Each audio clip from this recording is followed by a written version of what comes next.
Thank you, that was wonderful. We will have more time at the end of the session. So last but not least is Dr. Jan Veldnik.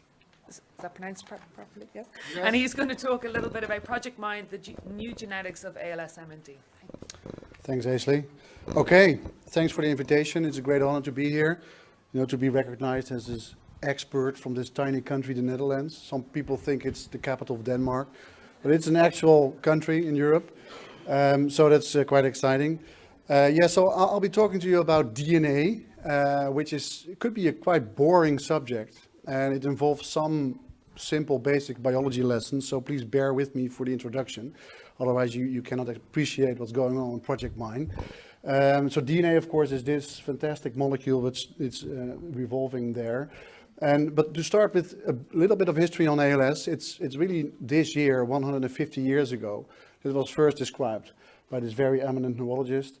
And since then, really very few breakthroughs have been achieved. And maybe some, of course, we know about riluzole, and it has a small effect. At the time, it was a breakthrough, but we all know that there's an unmet challenge for more and better effective treatments. And most breakthroughs scientifically really are genetics based. That really fueled much of the insight we have in how this disease works and is being caused. So is genetics important for ALS? Yes, it is. So approximately 10% is so-called familial ALS, whatever that may mean exactly. And I will show you some examples of why that's so difficult. And we know from twin studies comparing dizygotic and monozygotic twins, and when both have ALS versus maybe only one of them, that genetics is important. For example, in stroke, it's like 30–40%, meaning that lifestyle is very important for stroke, which we know, smoking, physical activity and stuff.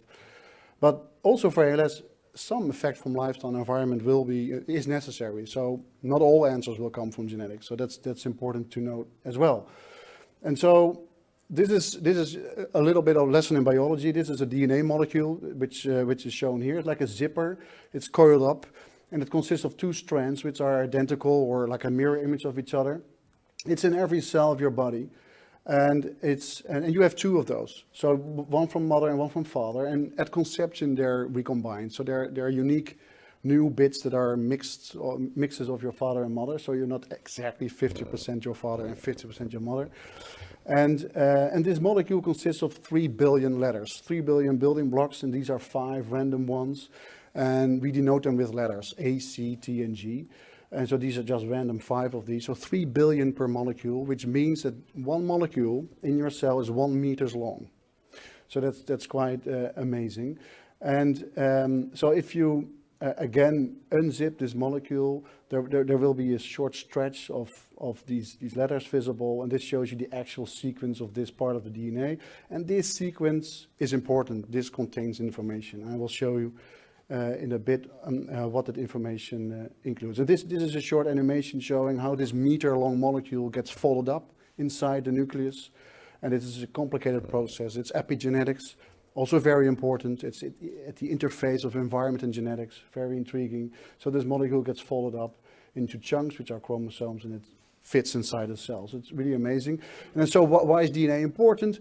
This is just a molecule of DNA, and there are some things attached to the molecule. I won't go into details what they are. And they're just sitting there and waiting until something happens. And then, boom, this thing runs off, and this yellow kind of string comes out of it. So the molecule gets unzipped again. It reads off the sequence, and it produces a mirror molecule, which is RNA, which is a nephew of DNA. And this RNA gets transported out of the cell nucleus. And then another thing attaches to it, and it reads off this sequence, these letters. And then it takes parts surrounding it, like the amino acids, and it builds proteins. And proteins, so these proteins come out, they are dictated by the sequence. And these proteins are the working horses of your body, like hemoglobin, which takes care of the oxygen from your lungs to your organs. And the skin of your color, the color of your skin and hair is being determined by proteins, etc.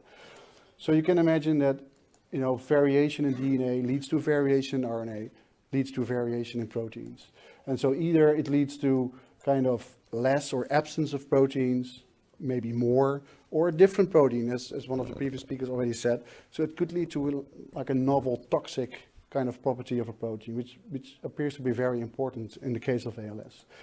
And the impact of this mutation or this variation in DNA depends on the type of variation in DNA. And in general, the more rare a genetic variant is, the more severe the effect it has on the protein and thus on the organism. So that's an important, this is I think the most important slide of this talk. This is genetics in one slide. It shows you that the frequency of a mutation, a genetic variant, if it's very frequent, by definition it will have a small effect. And if it's rare, it can have a large effect. This is the area of classical Mendelian diseases like Huntington's chorea, Duchenne's, cystic fibrosis, etc. And luckily they're rare, and luckily these mutations remain rare. And this is the area of very frequent variations we call SNPs. And together, if you have thousands of SNPs together, you're at risk for hypertension or diabetes and stuff. And so we don't really know where ALS is here. So there are forms up here, of course, there are clear Mendelian forms, but where ALS is living is still not quite clear, but we have some insights already. So this is a clear example of a pedigree. So circles are females, squares are males, and the black symbols are affected. So this is a classical Mendelian form of ALS. This is living up here. So this is a rare mutation causing like 50% of every generation having this disease. But we have many of these kinds of pedigrees. Complicated ones. So this patient could come into the clinic and we would say this is sporadic ALS. And if you look carefully, generations back, then there's this kind of distant family member, they probably don't know each other, that's also affected. So genetics is probably important here as well, but it's not up here, probably it's somewhere here or here, that's still, and so there's sort of more factors needed or maybe more mutations needed to explain this. And this is an even more extreme example of a very weird pedigree, but this is really quite standard in ALS. So if you look carefully, you will find distant family members also having the disease. So we think in ALS that there's lots going on here, and of course also here. And we need to get a grip of that. We need to and we're running out of pedigrees, it's like these very elegant pedigrees, maybe it's not a good term, but like all these generations with many people affected, they've pretty much been sequenced and analyzed already. So it's quite hard to use pedigrees as forms of getting more insight into ALS genetics. And also important, knowing that ALS is probably somewhere here, healthy controls will have bad ALS mutations, which is very important for genetic counseling. If you, maybe there will be some questions about this. If you find a so-called mutation in an ALS gene, does it mean you will get it or not? And so that's very important to know what exactly is your increased risk if you have a certain mutation. So this slide shows you genetic discoveries in ALS and for the past, 20, 30 years. So it started with SOD1, as has been mentioned before, really a liver enzyme. Nobody suspected it had something to do with ALS, but it really is the first mutation or gene known to be associated with ALS, and it's classical family pedigree-based research, very elegantly done. And then it was quite silent for a couple of years, and you see this exponential growth in new genetic discoveries, which has everything to do with technological advancements, like it's now far more easy to get a snapshot of a genome than at the time. And so you can see that this is really growing really fast. And if you pull it in a different, slightly different way, you can see that among all those genes, there are 4 kind of larger blobs, which shows that these are the big 4 in ALS genetics. SOD1, TARDIDP, and FUS, which appear to be involved in the same biological pathway, and then this recent gene, C9orf72, and many others following. And these are probably somewhere up here, but C9 is a different. Probably it's really in the middle here. There are people with C9orf mutations that can remain healthy until 90 or 95 years of age. So we really don't exactly know what the frequency of this mutation is in the general population. It's not a black or white situation. So that's a challenge for counseling. And we can talk about it later. So the goal of ALS genetics in terms for ProjectMINE is that, you know, if you take 100 ALS patients, sporadic or familial, then probably this is what we know, like 10%, mostly C9, some SOD1, fast TDP, the big four, and then some rare specific ones. And then this is unknown. So the goal, of course, is to fill in this pie and really fill in this knowledge gap. And that's where ProjectMINE comes in. And so the goal is to whole genome sequence, so really get all these 3 billion base pairs per person, times 2, get them analyzed and compare them to controls. ProjectMINE was coined or invented by these 3 guys. Maybe you know these. This is Bernard Müller, he's an ALS patient, Robert Jan Stuit, ALS patient, and Harm van Soest, ALS patient. This picture is from several years ago.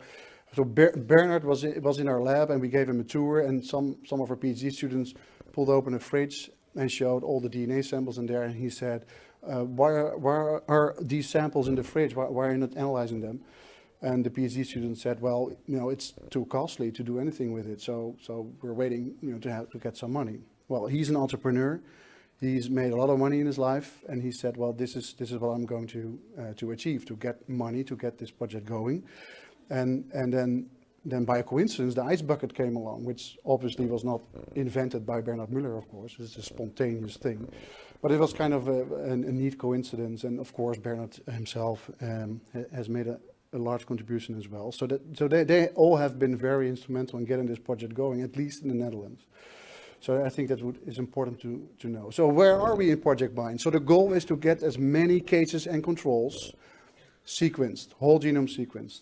And it's not rocket science in that sense. And so this is just a goal of several countries. And these are the PIs that are involved. And we set some goals on the back of an envelope and to arrive at these numbers. And you can see what actually has been done until today.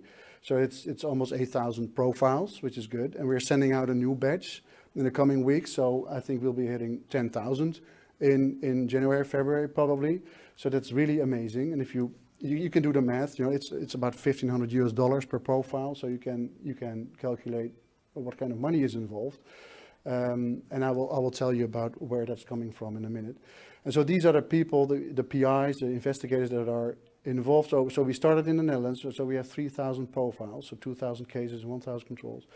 And soon others followed, of course. So, among others, Jonathan Glass, who was just gave this presentation about stem cells, of course, with John Landers, and the UK, Spain, and Turkey, and also Philip van Damme from Belgium. And these studies have been made possible by enormous funding kind of happenings, mainly Ice Bucket, of course, like the MNDA in the UK and the ALS Association. Really spent some ice bucket money on this, and in the Netherlands mainly also the Amsterdam City Swim, which is a crazy event. It's already has taken place 5 times. We swim in the canals in Amsterdam. It raises €2 million per year in this tiny country, which is amazing. And there will be more swims all over the world. So that's really amazing. It's not all money goes to ProjectMINE, but this has been a huge project to get this going. So this is like the Facebook of like the early investigators that are involved in ProjectMINE. And of course, there are more countries now involved, most notably Australia, and also Canada, and also Switzerland, Portugal, Brazil, Sweden, and they're really gearing up in getting samples sequenced, either through ProjectMINE or separately, but making the data available, which is amazing. So this is how it works. So in ProjectMINE, we sequence at Illumina.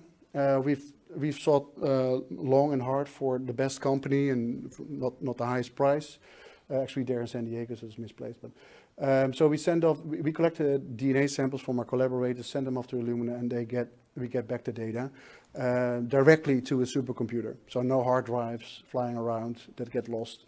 And it's quite complicated. We have bi-weekly calls with them. Things fail, things go wrong. We need more samples or different samples. So that's kind of the nitty-gritty detail thing, and just to get it going. But as you can see, we already have 8,000 profiles in maybe less than 2 years already. So that's really amazing.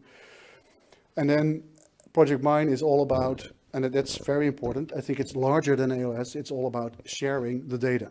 So this is crowdfunded money. It's a lot of money. So this data needs to be used not only for ALS, primarily for ALS, but also for other diseases. And this is some tangible examples of where, you know, ProjectMINE data has been used already and being effective, mainly the control data.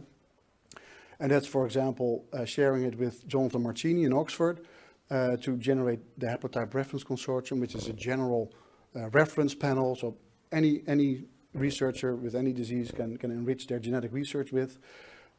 We shared it with other investigators investigating other types of diseases. We're talking to the Broad Institute. They make these huge browsers where you can look up genetic variants that are present in the normal healthy population. And so ProjectMINE contributes there as well. Data is stored in a fair manner, meaning it's findable, accessible, meaning researchers can find and access the data. So it's not locked away in some silo and we are sitting on top of it. And this is a first. This is just online, and it's the ProjectMINE data browser. And I think it's really exciting. So I think, so if you go to databrowser.projectmine.com, it's online right now. You can type in your favorite gene. And for example, you get this. So you get some info on this gene. This is just one of the big 4 targeted genes. And this shows you the coverage, so meaning how good the experiment was for this gene. And this looks very consistent and good. And this is the diagram of the gene. And you can see, for example, this is on the first 2,000 Dutch samples. You can see the mutations that are in there. These are the cases and controls. You can see that in this part of the gene, which is an important part for ALS, there are more ALS mutations. These are some statistics. It's not hugely significant, but it is a relatively small data set, but you can already see something happening here. And so this is available for any gene. So researchers having, you know, studying some gene can go to the data browser and have these results available. And we did all the heavy lifting and analysis and the QC and stuff. And so it's really an efficient way of sharing the data with the scientific community. And on the browser, you can also immediately see where it's expressed in the human body. This gene, for example, this is in the brain. These are all brain regions, and there's many other organs. So you can really have a nice overview of a specific gene. And so where is the data, ProjectMINE? So right now it's in Amsterdam. It's on EU soil. And so it's at Surfshire, which is a supercomputer. And it's in a brand new science tower, which just opened. There's still some maintenance being done. And this is a typical supercomputer with all these racks, you know, with all these kind of disks and nodes in there. And so that's where the data is available and accessible to anyone, you know, if you know what to do with the data. And this is kind of nice. I got a tour of the science tower, and this is a 3,000 horsepower diesel motor, diesel engine. So if you have a power cut in the Netherlands, then this thing will kick in with the diesel, and then this power will remain up and running, which is kind of exciting and nice. And what has been achieved thus far with the data that's there, the 8,000 profiles that are there? Well, 4 new ALS genes in only this, you know, short amount of time. You know, it really this exponential curve that I showed earlier. These are the 4. And so these genes are not probably all Mendelian. So healthy people will have mutations in these, but they are clearly associated with an increased risk for ALS. These 2 are the most recent ones, and they appear to be active in the same pathway, probably DNA repair or some other pathways, which is quite exciting in itself. And 3 areas in the genome that need some more work. And so again, this is this diagram showing the acceleration of discoveries, and we hope, of course, that this will rise even further. And so why are we doing this in ProjectMINE? So it's not only the academic interest, of course, in getting all these genes lined up and stuff, but of course it's all about making models like in vitro, or maybe animal, but mainly in vitro models, taking an iPS cell, like a cell from a patient with a mutation, and try to have some efficient drug screening going, try to look for a phenotype in those cells and see if any compound can you know, be of benefit maybe and could go to clinical trial. And of course, precision medicine, it was already announced earlier, but it's quite exciting that already there are 2 gene-based therapies being developed. This one is already quite advanced in phase 1/2 trials, and C9 trial is underway with Biogen. And this is really, so this is maybe 8% of all patients. And if this works, if this slows the disease down, many challenges still ahead, then for 8% of patients, there's this, this vision of maybe really slowing the disease or making it a chronic disease, maybe. So that's really exciting. And that's what we are aiming for with all these other genes that we're finding and variations. So to conclude, these three people, there are many people to thank, of course, but I think these three are most important to thank. And also all the funding agencies and foundations and institutes that already contributed to getting this going and getting this amazing data set together. And most notably the ALS Foundation, the Netherlands, that really invested the most through the City Swim, Amsterdam City Swim and Ice Bucket and other initiatives. Really amazing. The MNDA, of course, with a very large chunk of ProjectMINE data, ALS Association as well, but many others in other countries. Thank you.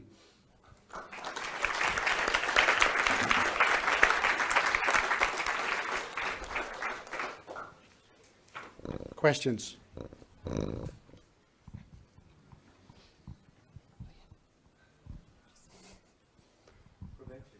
Sorry? Prevention, yeah, so the prevention. So there was this earlier question about prevention. Yeah, that's an excellent question. So I think Dr. Glass said it right. I think if there are indications that this specific C9 therapy works, this will change dramatically how we deal with these genetic tests in the clinic. So right now, some countries do genetic testing on every patient, for example, C9. Some countries don't, only if it's familial. So people are kind of struggling with this, if you find C9 in a sporadic patient, what does it mean for a family member? But if there's a therapy that does something, then this will turn around dramatically. Then this will be standard of care, probably, that these things will be tested and also applied for before the onset of disease. I'm convinced. Yeah. Is the genetic data correlated with the clinical data? Yeah, it's a good question. So I'll repeat the question. So is the data somehow related to the clinical data? Yes. So I didn't put it in the presentation, but we have an exact same setup for the clinical data. And we call it Progeny. It's a database. It's also online. And so every country has access to its own part of that database. And we have defined the core clinical elements like survival, age of onset, site of onset. And those need to be in there. And they are linked through sample identifiers to ProjectMINE data. So we can do more than just case control, but also survival, age of onset, and all sorts of other. Yeah. Yes.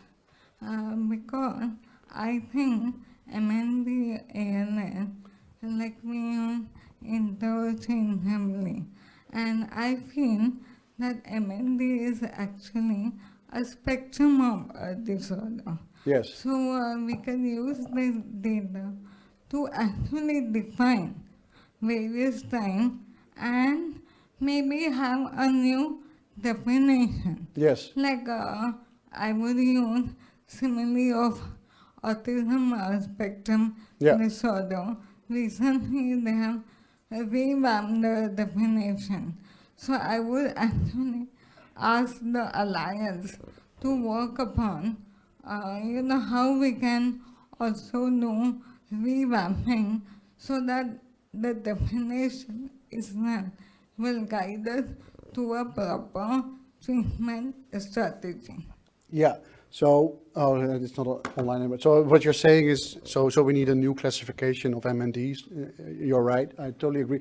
So it was in the last slide on the precision medicine, like the subgroups of patients. So some patients look alike, but are different, for example, in terms of genetics, and some patients look different, but have the same genetic variant. So probably those need to be treated like, similarly. And now we're doing it wrong because we think they look alike, but they're not. So I totally agree. Yes.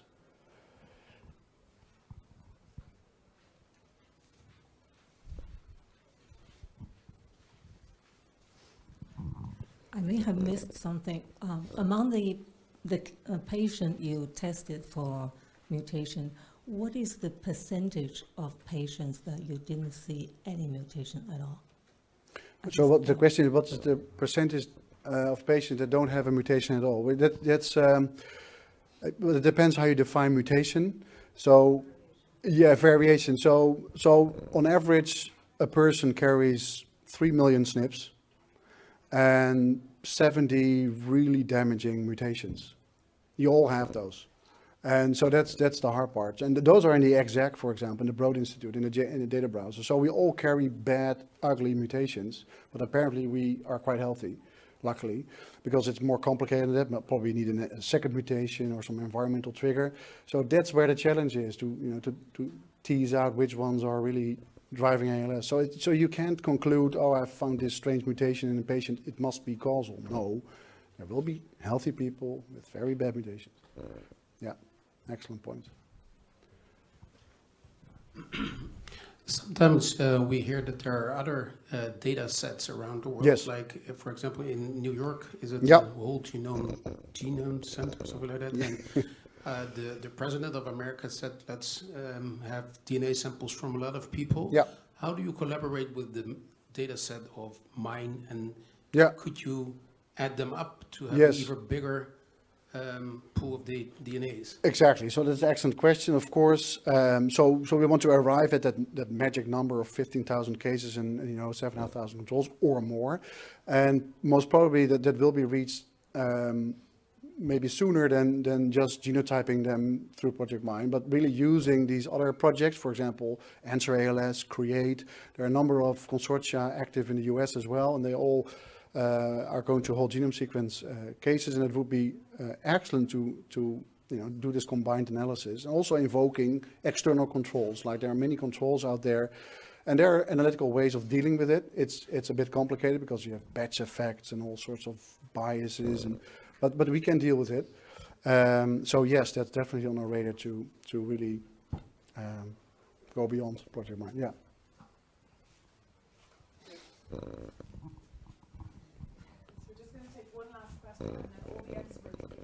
So, I was just wondering, for the countries where, from which all countries can you get samples for ProjectMINE? And if, like, we are from India and Indian government does not allow the biological samples to Yeah. be transported Yes. out of the country, so Yeah. how can we participate Yes. in the ProjectMINE? Excellent question. The question is what to do with countries where samples cannot leave. For example, also in China, which is an issue. Well, I think it's easy in the sense that sequencing needs to be done there. For example, in China, there are many really advanced sequencing companies and facilities, both Illumina and other. By the way, I'm by no means affiliated with Illumina, so let's be clear about that. But there are many ways of sequencing samples also in countries where samples cannot leave, and we can analyze those data sets in a federated way. So you can, so data can stay in the country where it is generated. You can still combine it somehow in a joint analysis. It's a challenge. But it's definitely possible, and maybe data can travel across the border sometimes. So but if that's even a problem, then you can use this federated setup. So it's not impossible. So yes, those countries are very much welcome to also do this. Yeah. We're actually going to take some online. So, Jen, if you don't mind, and then we'll get that lady there that want to ask a question on the genesis. You sort of gave us a little tease that there might be some epigenetics Yes. studied as well, but then didn't talk about it. So where's Any the best thought? story? Oh yes, sorry. But yeah, so maybe is this on yet? Oh yeah. Oh, sorry. So epigenetics, yes. So epigenetics is everything that's not coded in the sequence of DNA, but still relevant in producing phenotypes, and it's dynamic, meaning that nutrition can change it or activity can change it. It's in part inherited, but not fully. So it's quite intriguing, and it can influence gene expression. It can, for example, prevent damaging mutations for getting active. So it's very important to explain, for example, why not every C9 patient gets ALS, but maybe FTD, dementia, or remains healthy. So we also collect through ProjectMINE epigenetic data. So every sample in ProjectMINE not only gets sequenced, but we also determine this methylation chip, which used to be the 450K chip, and now it's the EPIC chip, which is one form of epigenetics. So we will be able to really combine those data layers and also taking into account clinical phenotype at some point and see whether or not this has an effect. Yeah. But there's more to it in epigenetics. We have a